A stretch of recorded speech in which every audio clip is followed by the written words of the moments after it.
lagi bersama kita di WIG Waktu Indonesia Galau. Galauin apa sih Kak? Tentunya bukan galauin masalah cinta lah ya, udah basi itu mah.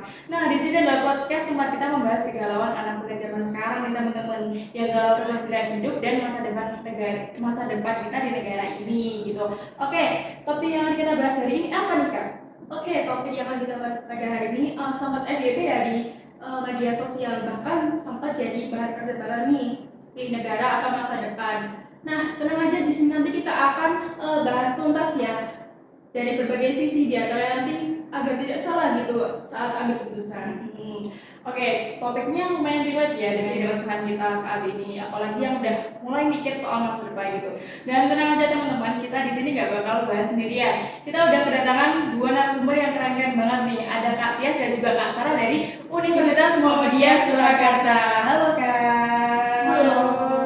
Nah mungkin Kak Tias dan juga Kak Sarah bisa perkenalan diri dulu nih ke teman-teman biar pada gak ketukar mana Kak Tias, mana Kak Sarah gitu. Perkenalkan, nama saya Sarah Fatihah. Dan ini rekan saya, Siska Supriyanti. kita berdua dari Prodi Hukum Ekonomi Syariah dan juga kita berdua dari Universitas Muhammadiyah Surakarta. Oke, langsung aja kita mulai ya kayak kemarin kan sempat rame nih tentang hashtag kabur aja dulu. Mungkin tuh mereka merasa kecewa ya dengan sistem Indonesia ini. Nah, menurut Kak Tias nih, apakah faktor utamanya tuh karena mereka kecewa dengan sistem yang ada di Indonesia ini atau ada faktor lain yang justru lebih dalam? Ya kalau menurut aku pribadi sih kayak banyak yang mengira anak muda itu kayak lingkup berkembang di Indonesia itu kan sempit, padahal tuh aslinya potensinya udah gede-gede menurut aku ya.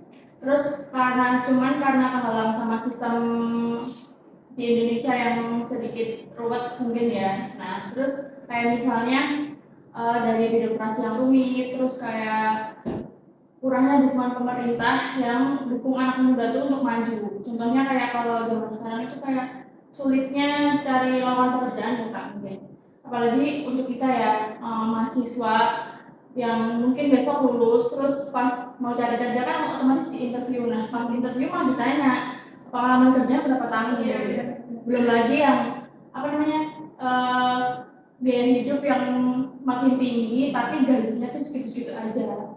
Nah dari permasalahan itu terus kayak muncul nih pikiran kayak daripada di sini capek-capek nyari yang nggak pasti, mending ke luar negeri nyari pengalaman baru. Tapi bukan berarti nggak cinta sama negara sendiri ya Kak. Cuman kan karena kehalang realita yang mungkin nyari biar kayak anak muda tuh nyari opsi lain lah. Oke, jadi nggak bisa dikatakan salah ya kalau anak muda itu lebih memilih ke luar negeri untuk menata masa depan yang cerah gitu. Iya, jadi kan nggak bisa kerja juga ya Kak. Karena kan semua orang juga punya pemikiran yang beda-beda nih. Aku juga pernah bahas ya, persoalan ini dengan dosen aku, dan ternyata mereka-mereka yang keluar negeri ini itu karena mereka masuk ke Indonesia gitu loh, karena mereka itu pengen berkembang justru ya, pengen cari relasi yang lebih luas gitu ya. Dan nanti kalau selesai balik mereka bisa ikut berkontribusi juga nih pada negara sendiri gitu kan.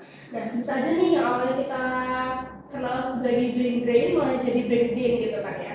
Nah mereka tuh kesana ke luar negeri itu ya berkembang, terus nyari ilmu, nyari pengetahuan dan memperkuat relasi gitu ya. Nanti kalau misalnya hal itu udah tercapai itu bisa dimanfaatin gitu buat buat memajukan negara. Iya benar gitu kan. Nah tinggal gimana caranya kita dan juga pemerintah itu membangun ekosistem dan lingkungan yang lebih suportif sih kalau kataku.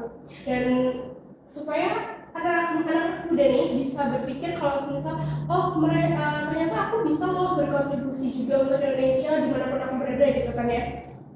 Dan sebenarnya kalau menurut pendapat aku kurang setuju sih sama hashtag kabur aja dulu, itu udah gak relevan lagi ya menurutku. Seharusnya diganti jadi hashtag berkarya aja dulu gitu ya Kak. Nah karena persoalan nasionalisme itu bukan soal di mana kita berdiri gitu, tapi soal tanggung jawab kita sebagai warga negara. Oke, tapi kan ya Kak, muncul juga pertanyaan kayak gini. Kalau banyak anak muda yang pilih pergi, apa tandanya negara kita tuh gagal dalam menyiapkan masa depan mereka yang lebih layak di sini? Dan menurut kalian tuh gimana sih caranya pemerintah biar anak muda tuh mau kembali ke negeri ini mau memajukan negara ini gitu. Bisa jadi sih Kak, tapi sebenarnya kalau anak muda banyak yang memilih untuk pergi keluar itu udah jadi sinyal ya kalau di Indonesia ini eh, jaminan masa depan untuk mereka tuh kurang gitu. Terus tapi sebenarnya bukan karena dia nggak cinta sama negaranya sendiri. Nah kalau buat anak muda nih yang pengen balik terus ingin bantu bangun negeri, menurut aku pemerintah tuh harus kayak menjamin lah masa depan mereka tuh di sini. Caranya kayak misalnya dari hal-hal penting dulu lah, kayak dari pendidikan yang oke mungkin, terus kayak lowongan pekerjaan yang layak, terus gaji juga yang setara lah harusnya. Oke, sebelum kita tutup obrolan kita hari ini Kak, aku juga penasaran banget nih. Tapi sedikit personal ya. Kalau kan sekarang tuh lagi rame juga soal isu perdagangan manusia, kemarin juga sempat rame di satu negara gitu ya. Kalau kalian sendiri kalau disuruh milih, lebih milih di Indonesia atau cari pengalaman baru di luar negeri, dan isu-isu kayak gitu tuh buat kalian tuh jadi pertimbangan nggak sih kalau memang mau ke luar negeri gitu? Waduh, pertanyaan cukup dalam juga ya Kak. Tapi kalau aku personal sih masih pengen stay di Indonesia sih, karena masih banyak hal yang bisa aku lakuin di sini. Terus kayak masih optimis lah kalau masih bisa bantu buat bangun negeri. Tapi kalau untuk permasalahan yang apa tadi perdagangan manusia, nah itu cukup serius ya. Jadi kita tuh harus tetap waspada juga. Terus untuk orang-orang yang pengen kayak sekolah bahkan kayak mau kerja di luar tuh harus lebih hati-hati, kayak misalnya jangan kemakan janji-janji manis, terus kayak harus pilih jalur yang aman tentunya. Kalau Kak Sarah sendiri gimana nih? Kalau aku pribadi ya, nggak menutup kemungkinan juga aku bakal nyoba gitu ya keluar negeri untuk belajar juga.